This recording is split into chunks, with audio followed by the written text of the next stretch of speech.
नमस्कार प्यारे विद्यार्थियों, आपका पुनः फादर क्लासेस महुआ में बहुत बहुत स्वागत एवं अभिनंदन है। प्यारे विद्यार्थियों, जैसा कि कल आपने हमारे देश के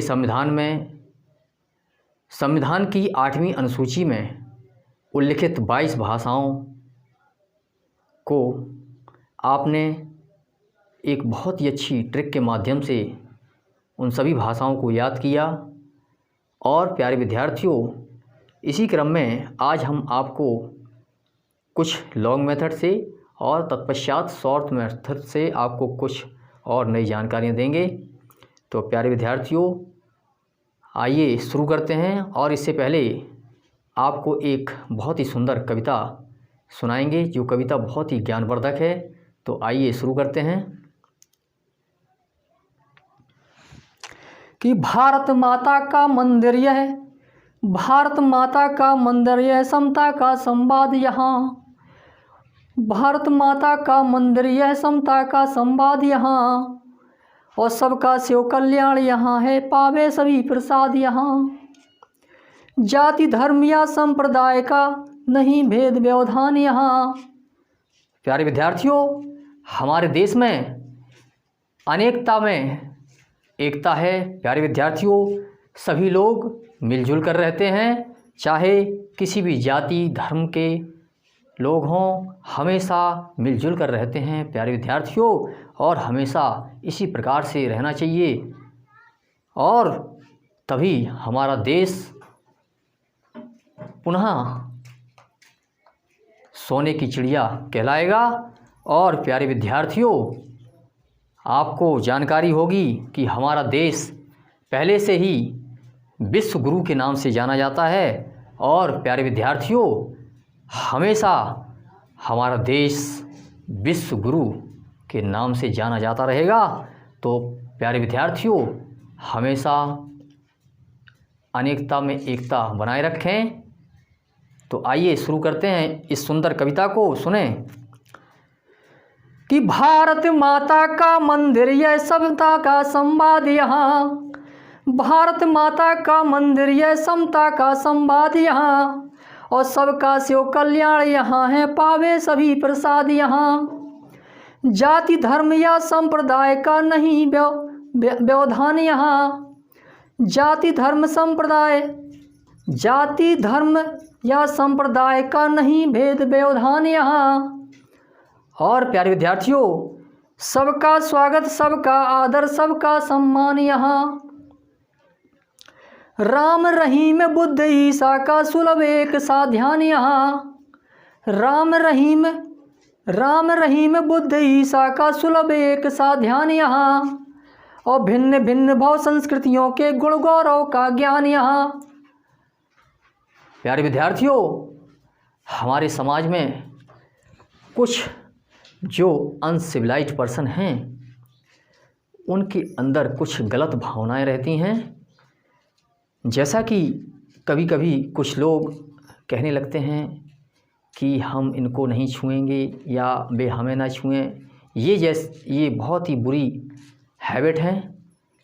प्यारे विद्यार्थियों, हमेशा इन छोटी मोटी फीलिंग्स को दूर रखना चाहिए। और आपको मालूम होगा कि अछूत कौन होता है, मालूम है? जैसे मान लो ये लाइट जल रही है, ठीक है, अगर आप इसको टच करेंगे तो इससे आपको नुकसान होगा, समझ रहे?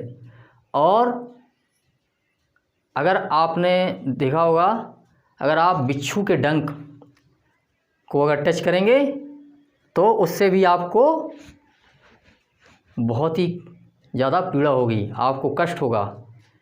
तो प्यारे विद्यार्थियों, ये सब चीज़ें जो है अछूत हैं, जिनको आप टच ना करें, ठीक है। लाइट को टच करेंगे तो आपको नुकसान पहुंचाएगी, और बिच्छू के डंक को छुएंगे तब भी आपको नुकसान होगा, है ना।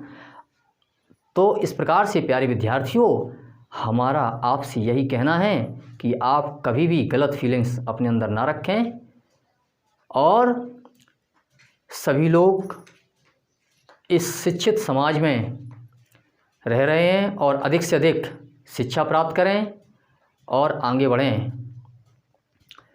हमारे महापुरुषों का हमेशा यही कहना रहा है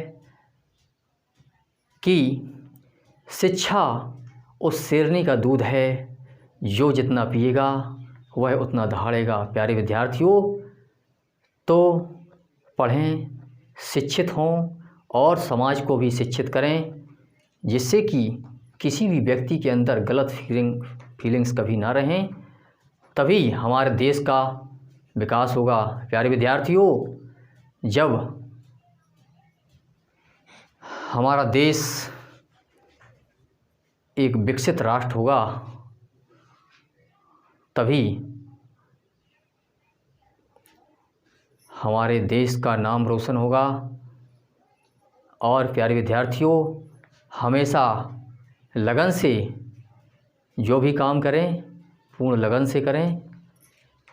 हाँ, तो प्यारे विद्यार्थियों, इन्हीं मंगल कामनाओं के साथ आइए शुरू करते हैं आज का चैप्टर हिंदी का मातृभाषा।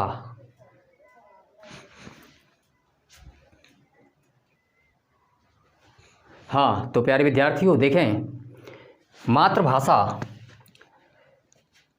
प्यारे विद्यार्थियों, इसको बहुत ही ध्यान से, बहुत ही एकाग्रतापूर्वक पढ़ें। लिखा है मातृभाषा, बच्चा जिस परिवार में जन्म लेता है वह उसी परिवार की भाषा को बोलने और समझने लगता है। वह भाषा उसकी मातृभाषा कहलाती है। प्यारे बच्चों, इसको आप नोट कर लें और बहुत ही ध्यान से पढ़ें कि मातृभाषा क्या है। मातृभाषा जिस परिवार में प्यारे विद्यार्थियों, बच्चा जिस परिवार में जन्म लेता है वह उसी परिवार की भाषा को बोलने लगता है और समझने लगता है। वह भाषा उसकी मातृभाषा कहलाती है। हाँ, तो प्यारे विद्यार्थियों, अभी आपने देखा मातृभाषा के बारे में। अब इसी क्रम में और आगे बताते हैं आपको, देखें। हाँ, तो प्यारे विद्यार्थियों देखें, इसके बाद राष्ट्रभाषा। राष्ट्रभाषा जो भाषा किसी राष्ट्र में सबसे अधिक विकसित हो जाती है, अर्थात बोली व समझी जाती है, तथा जिसका पूरे राष्ट्र में प्रचार प्रसार हो जाता है, वह भाषा राष्ट्रभाषा कहलाती है। प्यारे विद्यार्थियों, हिंदी को हमारे देश की राष्ट्रभाषा माना जाता है। ठीक है, इसको आप बहुत ही ध्यान से पढ़ लें।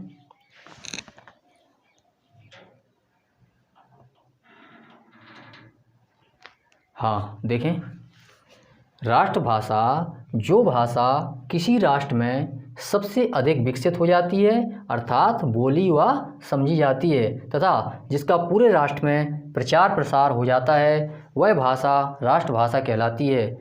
और हिंदी को हमारे देश की राष्ट्रभाषा माना जाता है। प्यारे विद्यार्थियों, इसके बाद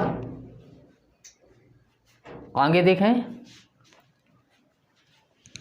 हाँ, प्यारे विद्यार्थियों, आप इसको बहुत ही ध्यान से पढ़ें और एकाग्रतापूर्वक सुनें, देखें। हाँ, प्यारे विद्यार्थियों देखें, इसी क्रम में दिया है राजभाषा।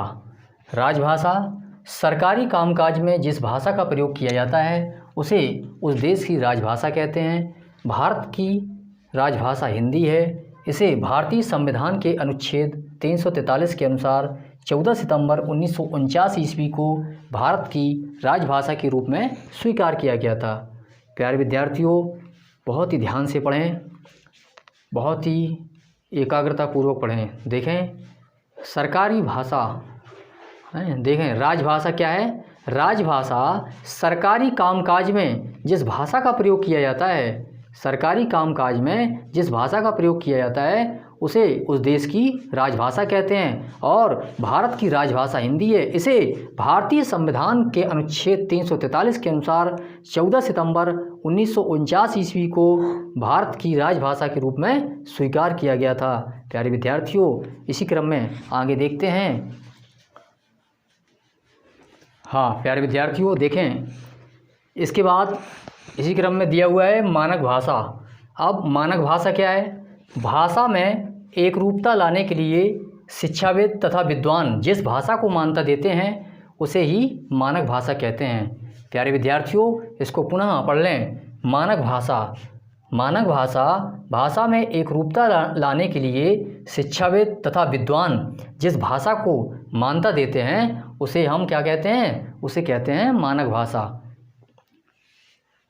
हाँ प्यारे विद्यार्थियों, अब आज का वीडियो यहीं समाप्त होता है और आगे कल आपको और अच्छी ट्रिकें बताई जाएंगी।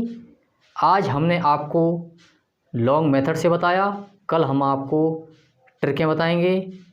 तो देखते रहें हमारा चैनल फादर क्लासेस महोबा। प्यारे विद्यार्थियों, इन्हीं मंगल कामनाओं के साथ बहुत बहुत धन्यवाद, बहुत बहुत धन्यवाद।